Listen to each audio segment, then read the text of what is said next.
ஒரு போல்டான ஒரு ஸ்டேட்மெண்ட் தானே அது. உண்மையிலேயே பாராட்டக்கூடிய ஒரு ஸ்டேட்மெண்ட். அஜித் அவர்கள் இது வந்து ஏதோ ஒரு இத பத்தி சொல்ல விரும்பல. ஆளும் கட்சிய பத்தி சொல்ல விரும்பல.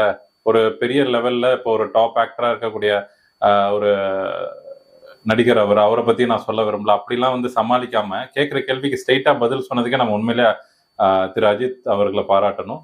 அதிலயும் குறிப்பிட்டு பார்த்தீங்கன்னா, ஒரு ஸ்டேட்மெண்ட்ட வந்து ரொம்ப ஒரு வேல்யூவான ஒரு ஸ்டேட்மெண்ட்ட குடுத்திருக்காரு. உண்மையிலேயே கரூர் சம்பவத்துல நம்ம ஒருத்தர மட்டும் டார்கெட் பண்ண முடியாது. அது கவர்ன்மென்ட்டா இருக்கட்டும், இல்ல தளபதியா இருக்கட்டும், இல்ல அந்த மக்களா இருக்கட்டும், எப்படியா இருந்தாலும் ஒருத்தர நம்ம டார்கெட் பண்ண முடியாத ஒரு விஷயம். ஏன்னா, இது ஒரு பொதுவான ஒரு நிகழ்ச்சி. இதுல ரொம்ப வந்து ஒரு மெச்சூர்டான ஒரு பதில தான் அவரும் சொல்லியிருக்காரு. அஜித் அவர்கள்.